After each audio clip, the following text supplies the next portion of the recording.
Welcome to All Home Care Matters, the show where we discuss all things home care, with discussions on important age-related matters and topics.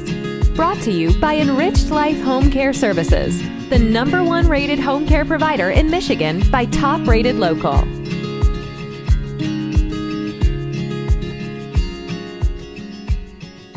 Hello, and welcome back to All Home Care Matters. If this is your first time visiting us here at the show, we want to say thank you for taking time out to be with us. We appreciate how valuable everyone's time is, and that's why we try and make each episode here at All Home Care Matters something that will hopefully matter to you. Today, we are honored to welcome Eliezer Sobel.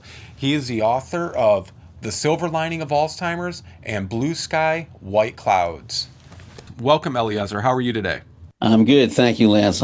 Appreciate you having me on.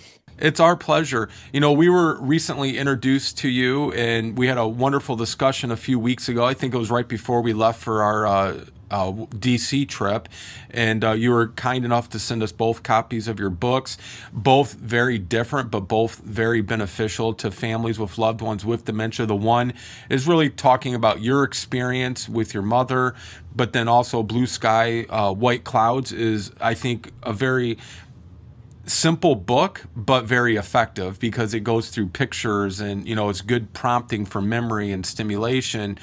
You know, I want to start, though, with The Silver Lining of Alzheimer's, your latest book. What really prompted you to decide you wanted to write that? It was such a powerful time of my life. I spent at least 6 or more, well, I spent a lot of years. My mother had Alzheimer's for 20 years. My father was her at-home caregiver until he was 90. And that was in my childhood home. They were married almost 70 years when my father passed. So I was consulting with him daily on the phone, making Skype calls every day to him and my mother. But there came a point where my dad, at 90, fell down the stairs, landed on his head, and had a traumatic brain injury. And like that, overnight, there were 2 dementia patients in this house that he had been running, and he was incapable of. So my wife and I happened to be in the area. We lived in Virginia, they're in New Jersey, but we happened to be up visiting for the Christmas holidays. We moved into that house overnight and never went back to our life in Virginia, which we had cultivated for 23 years with friends and jobs, community. We just moved in with my parents, and we've been in New Jersey ever since because we ended up midwifing not only my mother, but my father and my wife's 2 parents over the line, passing away. We wanted to be there for all of them. And that turned out to be a 13-year journey because her father was a holdout. Yeah. He was 90. They were all 95, 96, 93, and 88. It was a long ride. So I kept notes, and I realized in reading my own book that I never could have written this now because I wouldn't have remembered all the details and the little humorous incidents or funny remarks and all the things that made it a rich experience. My memory is not the greatest either. And so when it was still fresh, I just felt the need, partially for my own sake, to get completion on my relationships with my parents, which is partially or mostly why I went there, to help them and to help me. And as I wrote it, I realized this would be useful for a lot of people out there who don't quite understand or grasp the best ways to approach a loved one with dementia. And I was finding that out pretty quickly. Yeah. So I thought I'd offer that as a it felt like a service. Yeah. That I was offering more than about me getting famous or something. Sure. And I know in your, bio, you mentioned that for most of your life, whenever you had to fill out an official document, that you listed your occupation as writer and teacher. And then several years into, managing your parents' care, you started encountering that blank space on these legal forms without even really thinking about it. You said you simply answered that your occupation was a caregiver.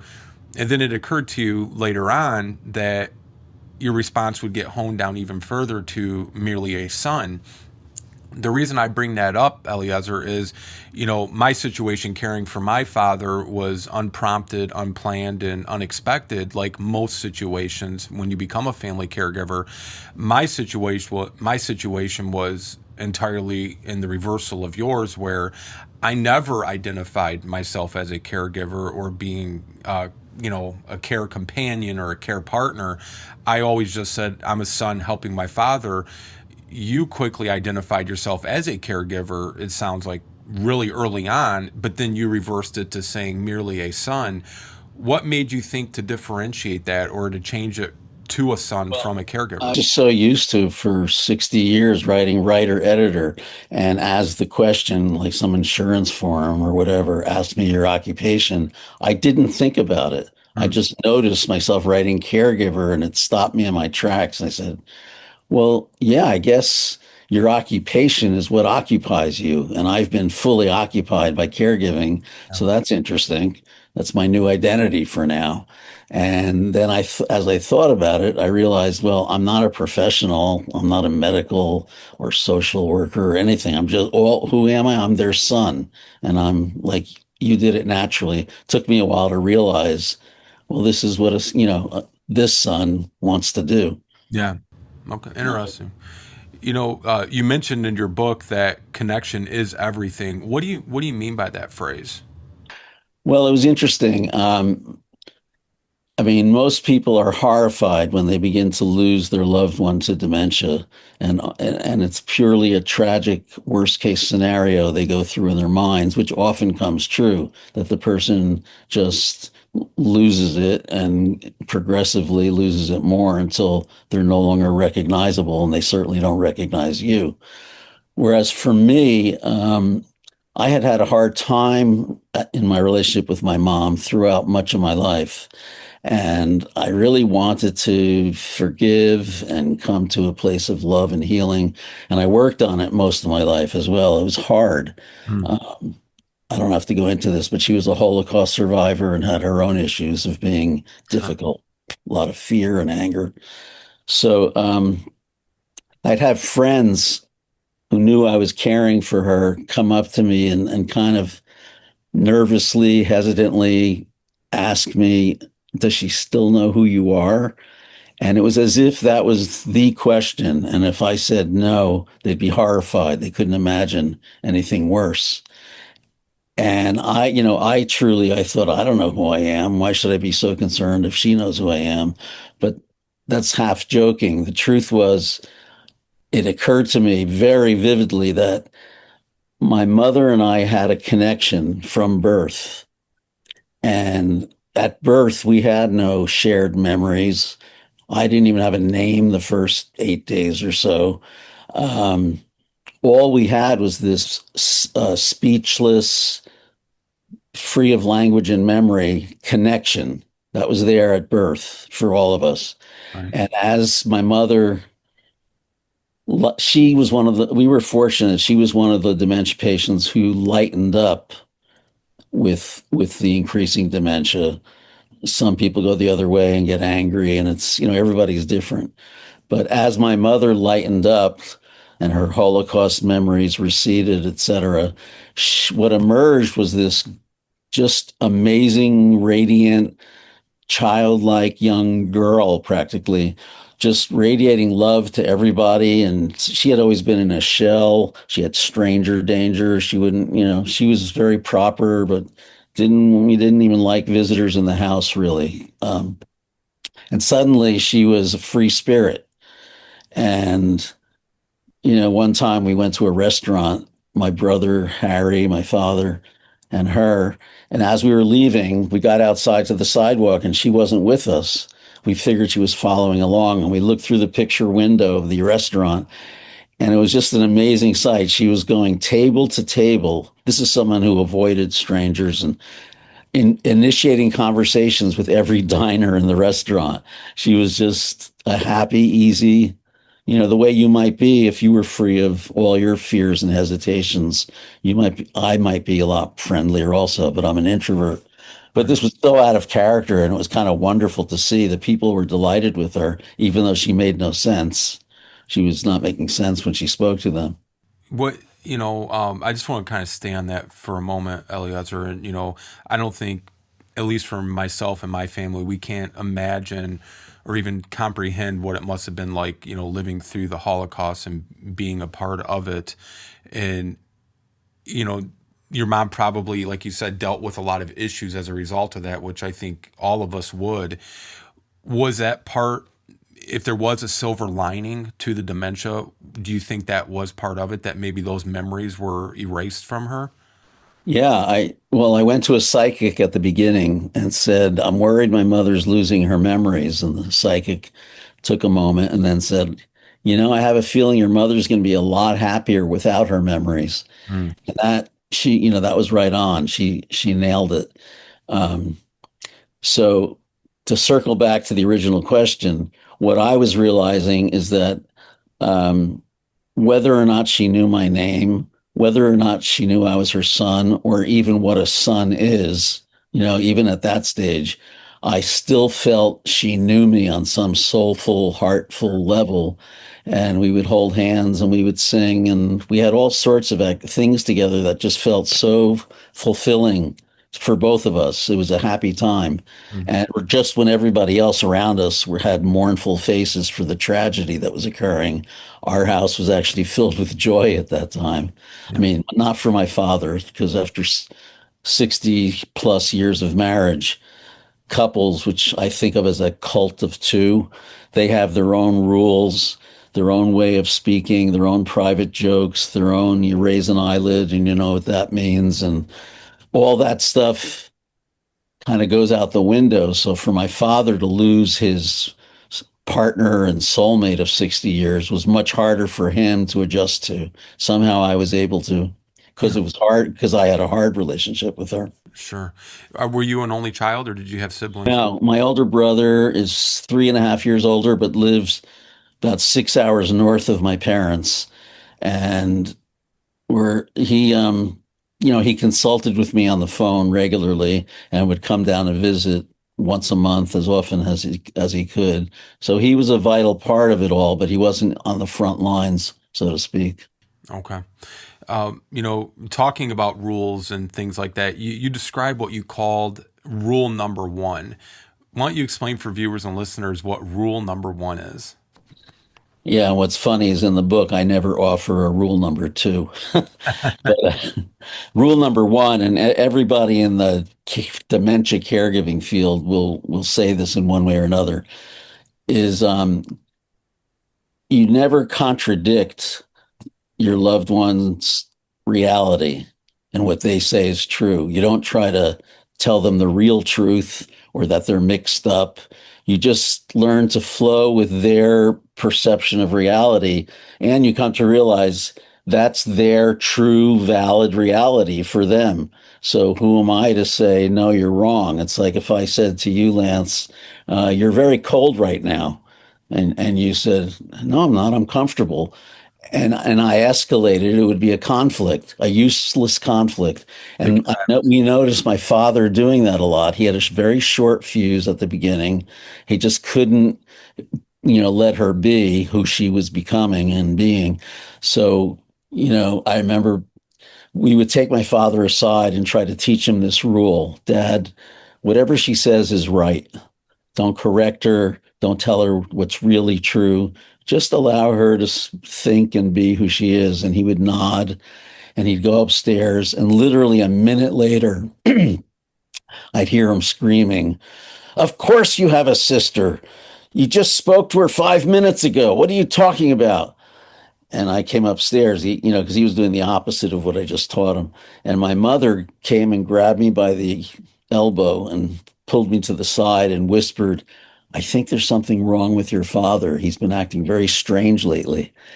And I cracked up because I realized in her eyes, he looked like the crazy one, Right. some screaming guy about something that in her mind wasn't true. So it took a long time for my father to get that fundamental lesson. Um, it's the same idea. Lots of Alzheimer's patients repeat, "I want to go home," even when they're home. Right. And my father's tendency would be to not quite explode, but frustrated, go, "You are home. This is our home. We've been here 50 years." And I would try to gently demonstrate another way. I would just take her by the arm. I said, "Ma, I'll walk you home. Let's go." And we would head out of his office into a hallway where there was a picture of her ancestors, Mm, her immediate family and the great grandparents. And she would just get intrigued and start pointing at each person, telling me who they were. And by the time that was over, she forgot we were on a trying to get home. right. It's called redirection. Sure. Yeah. Absolutely. And Redirection that, is really yeah. important. What was the moment, if there was a moment, Eliezer, where Dad finally got it? Like, you know what I mean? He started having that patience and just kind of went with it instead of trying to control it and just accept it. Well, first, let me tell you the extent to which he was in denial. Yeah. She became incontinent, which is not unusual for someone that age and with dementia or even without. But he could not accept the idea that his partner of so many years was going to wear, adult undergarments, which is what was appropriate at that time, because they were still going out to restaurants with another couple. And everywhere they went, to the mall or whatever, my father, was part of his habit, would bring an extra pair of pants, underpants, baby wipes, because he knew at some point she would have an accident and he would have to change her. And it was just so maddening to watch this. And, so he did that for at least a year before he caught on that, wearing Depends wasn't the end of the world. It was just one aspect of life. Yeah. You can have plenty of very happy, good moments wearing Depends. You can still enjoy music. You can still kiss your granddaughter, and it's not the end of the world. Right. It's just, so there was that, and he was also terrified of anybody knowing Mm, that she had Alzheimer's for some reason, a stigma that I didn't share, but he was trying to keep it from everybody he knew, which was ridiculous because anybody who spoke to my mom for about a minute and a half would already be confused because this person was a little loopy. She was fun and pleasant and humorous, but she was saying things that didn't make sense. So everybody would know right away, but he didn't get that. And even to the point where she came across a photo of her neighbor in Germany where she grew up, a woman she loved, the whole family loved. And she was so excited to see her next door neighbor again. She took the picture, left the house, and was running across the street, mm, thinking that was the neighbor. And my father's chasing after her because that would have been a very embarrassing situation for him. So that's how he wasn't in denial for himself at that point, but he still thought it was not for the public. yeah. And somehow, eventually, I guess he just realized this is it. This is impossible. I mean, to hide. Sure. And he just relaxed a little. I can't remember the moment it happened. I didn't know. Yeah. Sometimes families will say, there's a situation that occurred and then it was just the light bulb went on finally. And they're like, and then sometimes there's not, but we kind of alluded to this earlier about erasing, painful memories. But, one of the chapters in your book is titled The Happiness of Memory Loss. What were you trying to convey there with that chapter name? Well, I think it's like what we said in my mother's case, the memory loss involved bad memories. And she was 15 in Germany when the Nazis came in. And I think from 15 and through her Alzheimer's, she remained in terror on some level. Even in America, if a policeman walked by in a uniform, she would freeze, or if anything came on TV, like a newsreel of the war, she would look like she was having a flashback, and my father would change the channel. So it was a big deal. And like you said, um, these things kind of came into her consciousness and came right through her into me when I was born. I grew up in an atmosphere where my mother was terrified, kept an axe, excuse me, she kept an axe under her bed when my father was away on business. And here we were living in suburban Fair Lawn, New Jersey. It looked like Leave It to Beaver or any other 50s sitcom. And yet she needed an axe in case the Nazis were coming for us. So it's a very confusing reality for me Yeah. as a kid. Yeah. So all that vanished. And like I said, the happiness of memory loss for her was she was restored, I think, to the essence of who she was before all this happened. She was a happy, free young woman, young girl who told me stories about ice skating to the next village on the river and sitting on the porch with all the neighbors late into the night telling stories. And she played a concertina. And it sounded like an idyllic kind of life that just got turned upside down and ruined almost overnight. Yeah. Yeah. And I think that's the tragedy of it, not to go off topic, but, to go from that Norman Rockwell, Leave It to Beaver-esque, environment to what, she had to face is just, I mean, it's incomprehensible, really. I mean, I don't know how else to describe it. Did your dad ever comment on the dementia and how he noticed a different personality or a different, almost carefree attitude with your mom?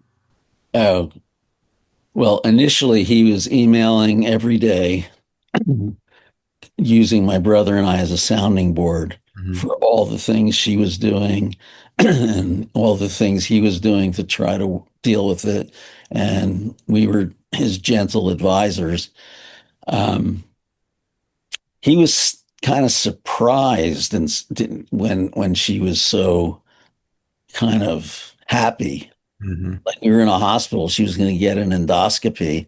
She's lying on the gurney laughing. And then I said, Mom, you're about to go in to get an endoscopy. And she thought that was the funniest thing she ever heard. And my father would just stand there and go, Look at that.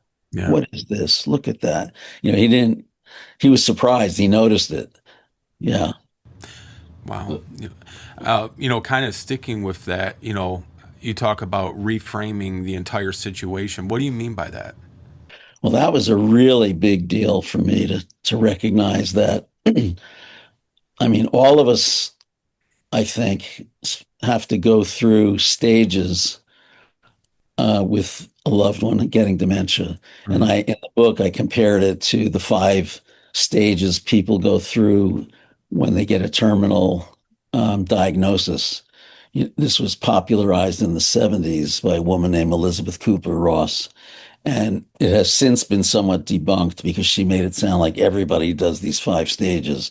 And of course, people don't conform to stages. They do what they do. But for the sake of this conversation, the first stage is denial. If you get a terminal, no, this is not happening. It's not real, or I'm going to fight it. And then the second stage is anger at God, anger at the world, anger at yourself. Then there's a stage called bargaining, where you bargain with God. If, I'll do this, this, and this, but please, save my life, or in this case, my loved one's life. Then depression. And I decided for myself, depression is not a stage. It's the backdrop for all the stages. I mean, nobody's happy when this is happening. Right. And then the final stage is acceptance, where you really allow it to be as it is. You've made peace with the fact that your longtime partner is disappearing and will be gone. And it's tragic and it's sad. You have to allow all that to be. You can't rush through any of this. And everybody has their own process. But at some point, if you're able to really get to acceptance, this that you've lost this person, the delightful surprise is that over here is a brand new being you've never met. Never met. Right. It's a magical being. In my mother's case, a happy magical being. And we don't know anything about this person. We don't share her memories. She doesn't know my name or that I'm her son, but she's there. It's just almost like a anthropologist, like studying a new creature found on Earth. Well, what is she like? What is she thinking? And if you get inside her mind, you can kind of share a connection that's deeper than most people can get to because they're too busy being horrified or denying that their loved one is, has a way different reality inside their head. Yeah, absolutely great point. I want to kind of talk about Blue Sky, White Clouds, because that's the other book, your first book that you had written about this. And, there's a sequence of language to, really a word salad, from gibberish to mumbling, then silence. Kind of share the premise and the purpose of Blue Sky, White Clouds. Well,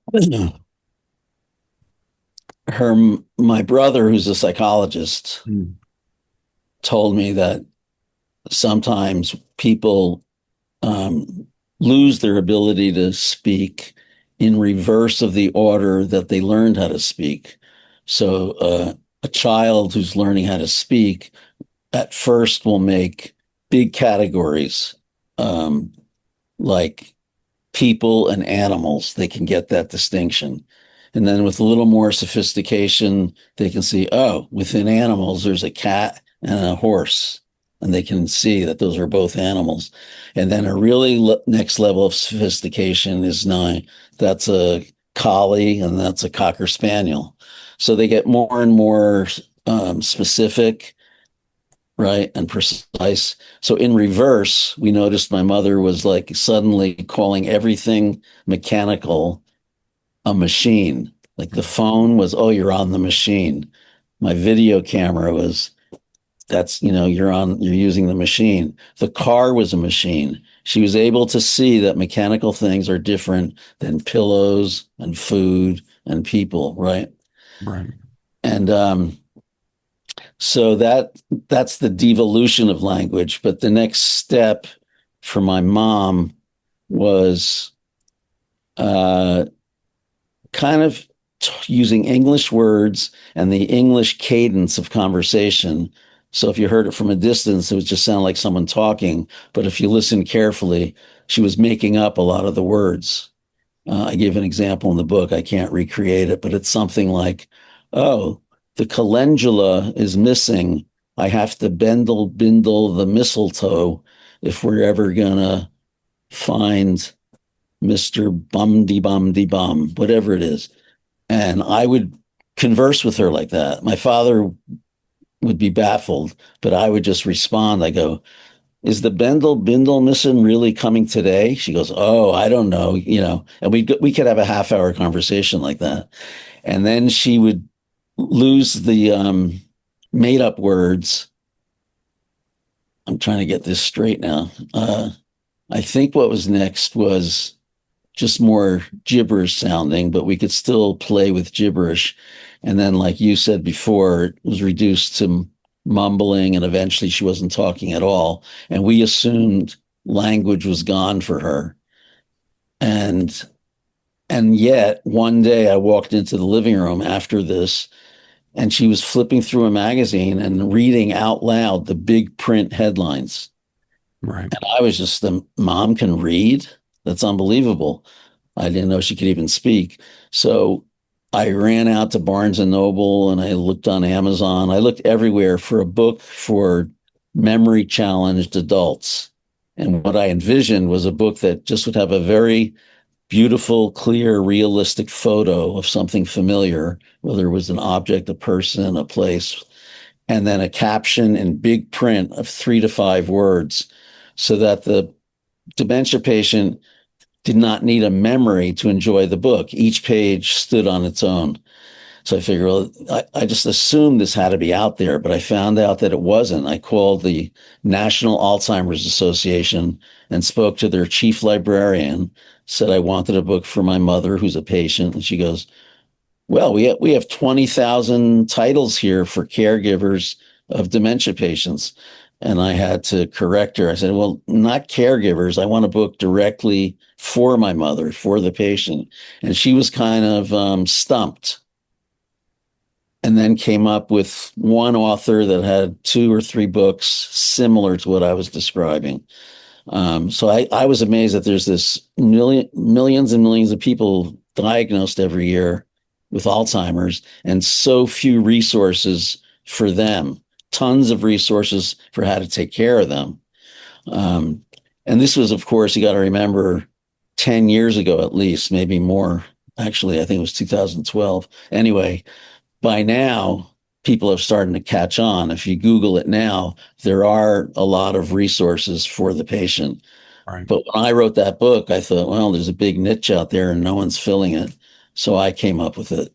And she loved it. She would flip through it, pick one or two, or up to 5 photos that intrigued her.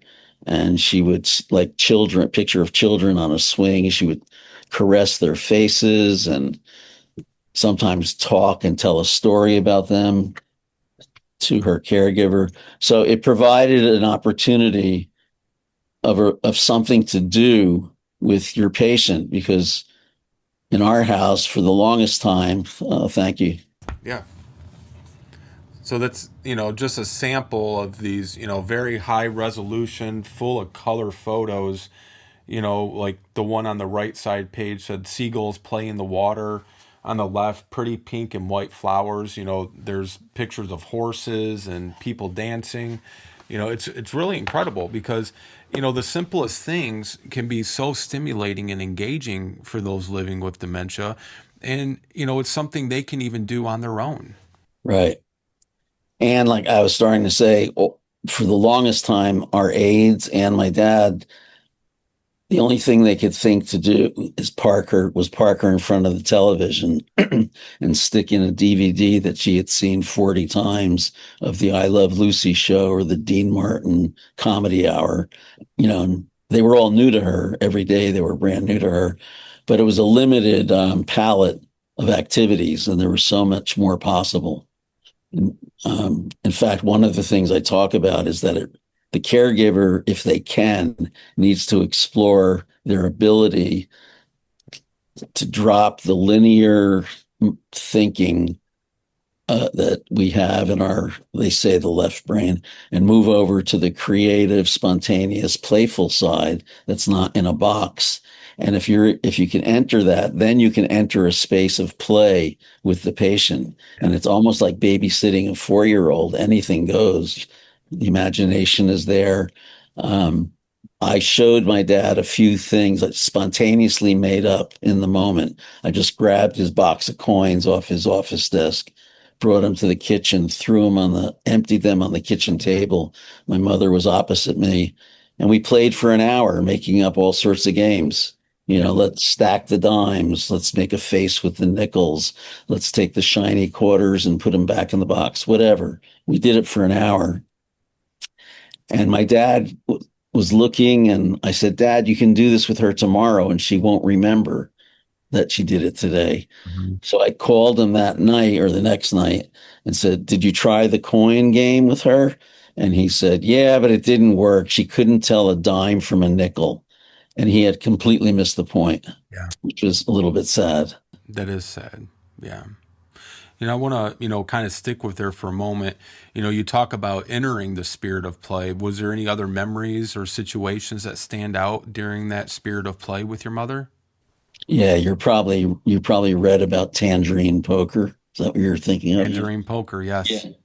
My niece, Julie, and myself and my mother sat at the dining room table with a pack of cards, never talked about what we're going to play. I just dealt out 5 cards to everyone.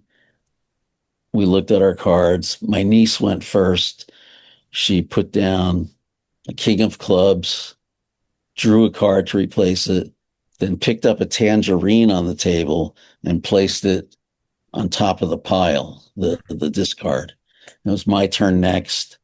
I moved the tangerine next to the salt shaker and picked up whatever card was there and put down 3 random cards that had face up that weren't related. They were just 3 random cards.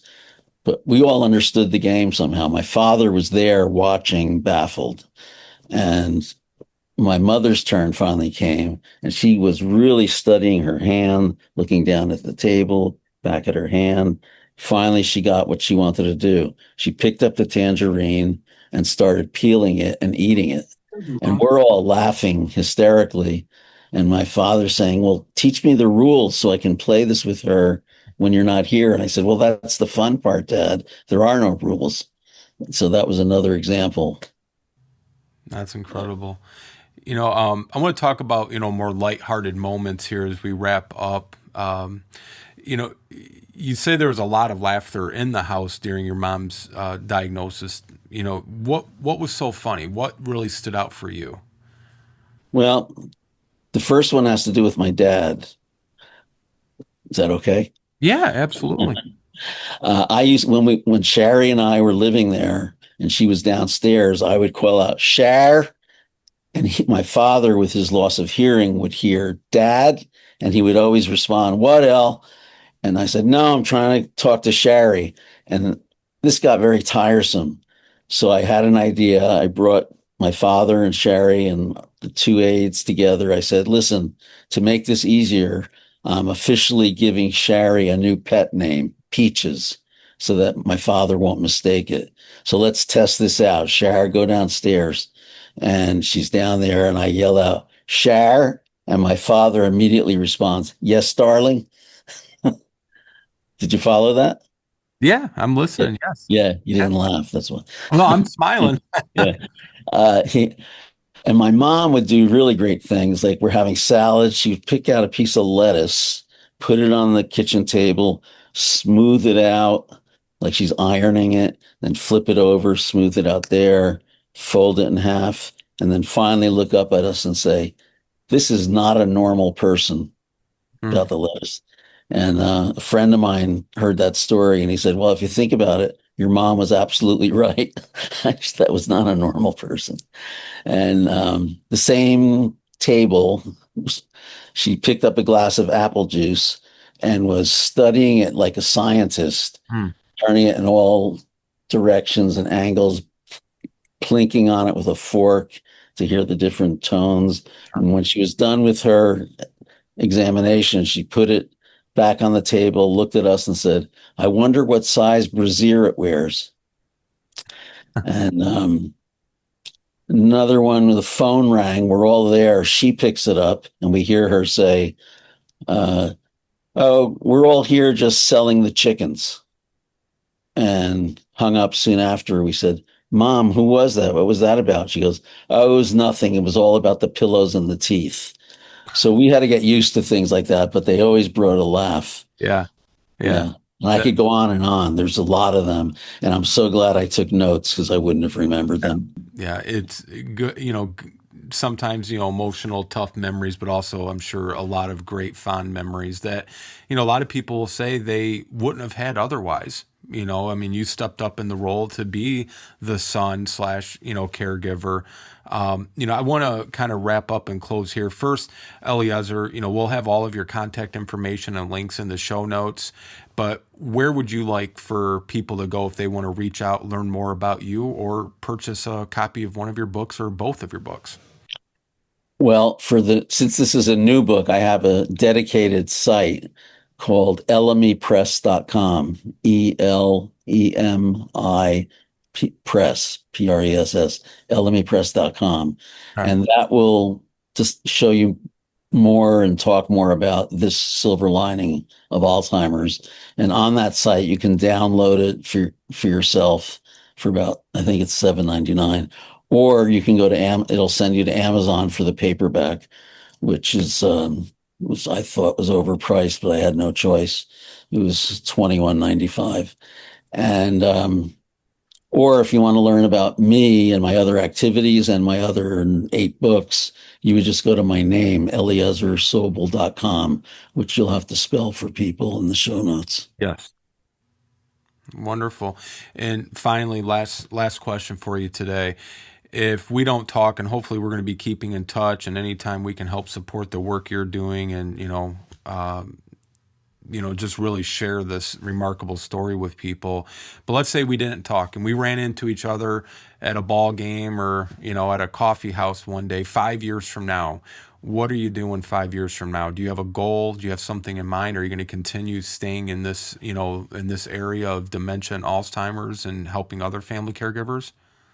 No, because that was never my passion or purpose in life. It hit me, it came to me, and I rose to the occasion and did my very best. And it felt wonderful to be with both my parents on their deathbed and to feel complete with those relationships that had somewhat tormented me a lot of my life. I saw other families. I wanted our family to be whole. Yeah.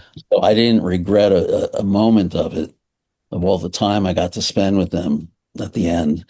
But that once they were both gone, other than writing this book and now doing a little bit self-promotion, Sure. and also sharing with other caregivers, which I think this book is useful to them. No, I'm back to whoever, now what? Writer, editor, teacher. I am 72, so I often write retired now, but I'm still writing and editing freelance. And, maybe there's another book in me, but it probably won't be about this subject. Yeah. Yeah. I think just, knowing your story and having talked to you, I think an interesting component would be, kind of making family whole, during your caregiving journey. As you said, you were kind of distant, and then this brought you together to really make your family whole. Because there's a lot of, your family wasn't unique to that. A lot of families are, distant, and then, it's a situation like this that really unites them and brings them back together. I think you could add a lot of benefit to families going through that.